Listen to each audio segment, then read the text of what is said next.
তেসরা মার্চ 2023 খুবই ইন্টারেস্টিং একটা নিউজ আপনাদের সাথে শেয়ার করতে চাই। এইটা 28শে ফেব্রুয়ারির নিউজ এবং এটা টাইটেল হচ্ছে IRCC extends policy that allows visitors to obtain work permit if they have valid job offer। আপনারা জানেন প্যান্ডেমিকের মধ্যে কানাডা সরকার একটা সিদ্ধান্ত নিয়েছিল যে যারা ওই সময়টিতে ভিজিট ভিসায় কানাডায় অবস্থান করছে তারা যদি কোনো একটি জব অফার ম্যানেজ করতে পারে তাহলে সে ওয়ার্ক পারমিটের আবেদন করে সেই আবেদনের বলে বৈধভাবে কানাডায় থেকে যেতে পারে, আয় রোজগার করতে পারে এবং ওয়ার্ক পারমিট নিয়ে কানাডায় থাকা মানে হলো পরবর্তীতে আস্তে ধীরে পিআর এর পথ খুলে যাওয়া বেশিরভাগ ক্ষেত্রে। সেইটার যে মেয়াদ ছিল, মেয়াদটা শেষ হচ্ছিল 2023 ফেব্রুয়ারির 28 তারিখে এবং ভেরি ইন্টারেস্টিংলি এই প্রোগ্রামটাকে এক্সটেনশন দেওয়া হয়েছে এখন পরবর্তী 2 বছরের জন্য। এটা আগামী 2025 ফেব্রুয়ারি পর্যন্ত এই নিয়মটি বলবৎ থাকবে, অর্থাৎ 2025 ফেব্রুয়ারি পর্যন্ত আপনি কানাডাতে ভিজিট ভিসায় এসে জবের চেষ্টা করে একটি জব অফার ম্যানেজ করতে পারলে সেইটার বলে আবেদন করে ওয়ার্ক পারমিটের আবেদন করে ওয়ার্ক পারমিটের মধ্য দিয়ে আপনি কানাডায় থাকতে পারবেন, বৈধভাবে আয় রোজগার করতে পারবেন এবং কানাডাতে যেই প্রোগ্রাম ইমিগ্রেশনের জন্য পরবর্তীতে কোয়ালিফাই করে যে এনওসি গুলো সেগুলোর আন্ডারে যদি আপনি পড়েন, থাকেন, কাজ করেন তাহলে সেই এনওসিতে আপনি সিইসি হিসেবে ক্যানাডিয়ান এক্সপেরিয়েন্স ক্লাস হিসেবে পরবর্তীতে আপনি আবেদন করে আসলে পিআরও হয়ে যেতে পারবেন এবং আমি নিশ্চিত সারা পৃথিবীর অসংখ্য ভাই বোনদের জন্য এটা নতুন পথ উন্মোচিত হচ্ছে, যেটার মধ্যে দিয়ে তাদের আমি যা যা বললাম এতক্ষণ সেই পথটা খুলে যাবে। একই সাথে বাংলাদেশেরও অনেক ভাই বোন নিশ্চিতভাবে এই সুযোগ পাবেন, কারণ আমাদের দেশেও লাখো লাখো পটেনশিয়াল কম্পিটেন্ট ভাই বোন আছেন যাদের কানাডা বিষয়ে আগ্রহ আছে, যারা গিয়ে এই চেষ্টাটি করে চমৎকার ভাবে একটা নতুন পথ নিজের ক্যারিয়ারের জন্য, জীবনের জন্য খুলে নিতে পারেন। আমি নিউজটা শোনাচ্ছি, এখানে আপনারা দেখতে পাচ্ছেন স্ক্রিনে, ওরা বলেছে immigration, refugee and citizenship Canada IRCC has announced that any foreign national who receives a job offer while in Canada will be able to apply for and receive a work permit. Any foreign national. This is an extension of the COVID-19 era temporary public policy that was set to expire today. মানে এখন থেকে 4 দিন আগে, আর আমি একটু আগে যেটা বলছিলাম সেটাই যে প্রোগ্রামটা আবার এক্সটেন্ডেড হয়েছে, যেটা আমাদের জন্য বিরাট সুযোগ সম্ভাবনার দ্বারকে আসলে খুলে দিচ্ছে।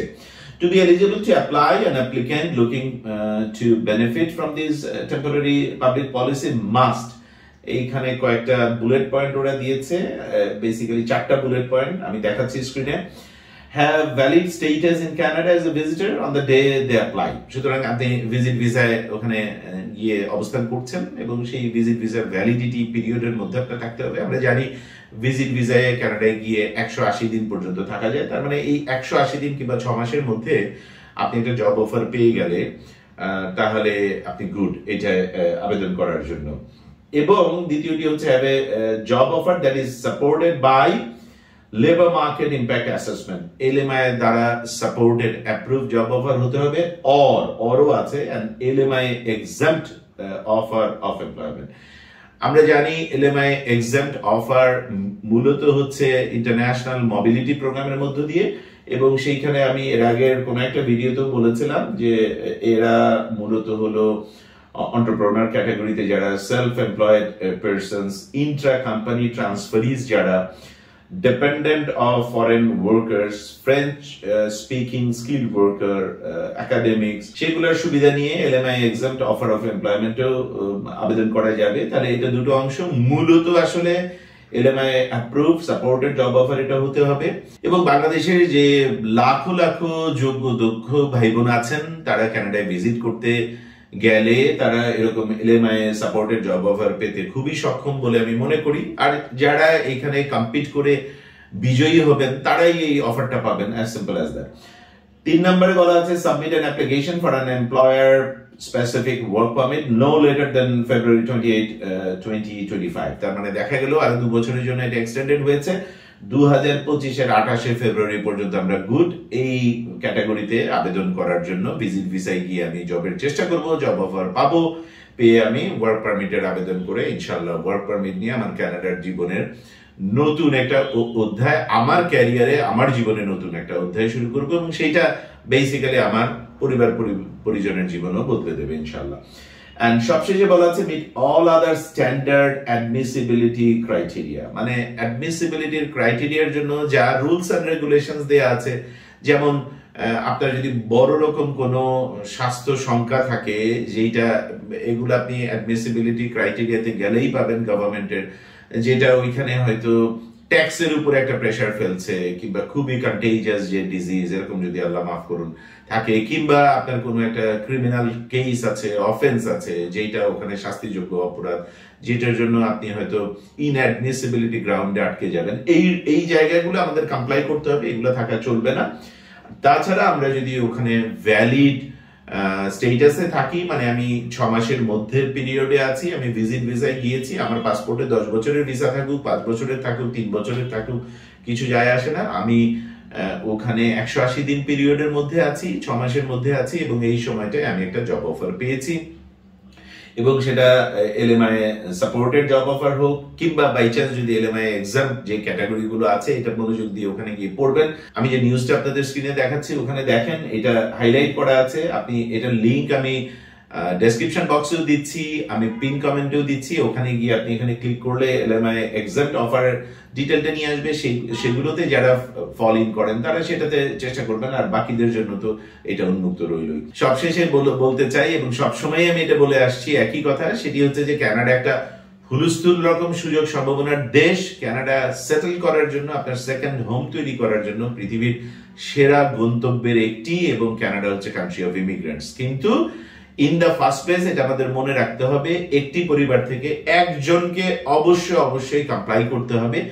যেই প্রোগ্রাম দিয়ে আপনি যেতে চান সেই প্রোগ্রামের মধ্যে দিয়ে একজন কমপ্লাই করলে পুরো পরিবারের জন্য এটা পথ উন্মোচন হয়ে যাবে, পুরো পরিবারের জন্য জীবন বদলে যাবে, নতুন জীবন শুরু হবে। কিন্তু সেই একজন যেন কখনোই মনে না করে যে সেইটা সে অন্যায়ভাবে, অবৈধভাবে এই প্রতারক কাউকে জব অফার দেয়া, টাকা পয়সা দিয়ে কিনা এগুলা চেষ্টা করে যাবে, এগুলা চেষ্টা করে কেউ কোনোদিনই যেতে পারবে না। আমরা যেন এই বিষয়ে সতর্ক হই, আমরা লোভে পড়ে যেন কোনো প্রতারকের, প্রবঞ্চকের এই ভুয়া জব অফারের ফাঁদে পা না দেই। আমরা যেন নিজেদের উপরে ভরসা রেখে, আল্লাহর উপর ভরসা রেখে কানাডার রিকোয়ারমেন্ট অনুযায়ী নিজেকে চলুন আমরা তৈরি করি, এটার জন্য সময় দিই, অস্থিরতার কিছু নেই। আপনি একবার কানাডায় এরকম কোনো একটি প্রোগ্রামে গিয়ে সেটেল করতে পারলে তারপরে তো আর কোনো লুক ব্যাক নাই। আপনার এই 1 বছরের কষ্ট বা 2 বছরের কষ্ট আসলে আপনার পরিবার, আপনার পরের 3টা জেনারেশনের জীবন বদলে দেবে। আমি শক্তভাবে বিশ্বাস করি যে আপনি আপনার পরিবারের জন্য, আপনার সন্তানের জন্য, আপনার মার দিকে তাকিয়ে, আপনার বাবার দিকে তাকিয়ে, যাদের বাবা মা আলহামদুলিল্লাহ বেঁচে আছে, কারণ আপনার মাধ্যমে একসময় আপনার বাবা মাও এই সুযোগের দ্বারা সুবিধা প্রাপ্ত হবেন ইনশাআল্লাহ, এই সবার দিকে তাকিয়ে কষ্টটা আপনি করবেন, আমি এটা নিশ্চিত। কোন রকম অন্যায়, অসাধু, অবৈধ চিন্তা করবেন না। কানাডা আপনার জন্য রেডি হয়ে বসে আছে, কিন্তু শুধু আপনাকে কানাডার নিয়ম অনুযায়ী নিজেকে কমপ্লাই করতে হবে। চলুন 2023কে সেই প্রস্তুতির বছর হিসেবে ঘোষণা দিই। আমরা আজকে শুক্রবার 3রা মার্চ 2023, আজকে আমাদের গুলশানে একটা ওয়ার্কশপ হবে এই বিষয়ে। আমাদের ওয়ার্কশপ গুলোতে মূলত 4টি জিনিস আমরা আলোচনা করি। একটি হচ্ছে কানাডার সমস্ত প্রোগ্রামগুলো সবিস্তারে ব্যাখ্যা করে আরসিআইসি মৌলিতা স্নোভা, এবং আপনার জন্য বেস্ট ফিট কোন প্রোগ্রামটি, কোনটি দিয়ে আপনি চেষ্টা করতে পারেন কানাডা বিষয়ে, সেই জায়গাটি আপনি বুঝে যাবেন, কারণ এগুলো ক্লাস রীতিমতো। আর 2 নাম্বার হচ্ছে কানাডার সফট স্কিলস, কানাডার জন্য সিভি কিভাবে তৈরি করবেন, কিভাবে কভার লেটার লিখবেন, জবের ইন্টারভিউয়ের জন্য সলিসিটার আনসলিসিটেড কভার লেটার কিভাবে লিখবেন, জবের ইন্টারভিউর জন্য কি প্রস্তুতি নেবেন, মোস্ট কমন ইন্টারভিউ কোয়েশ্চেন কোনগুলো, সেগুলো আপনার কাস্টমাইজ ভার্সনটা কিভাবে আপনি তৈরি করবেন, এগুলোর দিক নির্দেশনা দেওয়া হয়, টিপস দেওয়া হয়, সেই অংশটি আমি করি। কনফিডেন্স বিল্ডিং একটা সেশন হয়, কারণ কানাডার প্রজেক্টে আমরা সাকসেসফুল হতে চাই, আর ক্যারিয়ারের যেই প্রজেক্টেই সাকসেসফুল হতে চাই, ইন দ্য ফার্স্ট প্লেস আমাকে প্রত্যয়ী হতে হবে, কনফিডেন্ট হতে হবে যে ইনশাআল্লাহ আমার যোগ্যতা দক্ষতা দিয়ে আমি এই পথ খুলে নিব, আমি পারবো।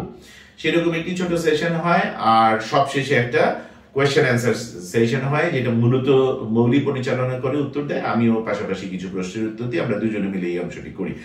আর টার্গেটেড গ্রুপ থাকে এই ওয়ার্কশপ গুলোতে, যারা মূলত আরসিআইসি মৌলিতা স্নোভার সাথে ইনিশিয়াল কনসালটেশন সেশনে বসতে চাচ্ছি, তাদেরকে মাথায় রেখেই এই ওয়ার্কশপ গুলোর আয়োজন করা।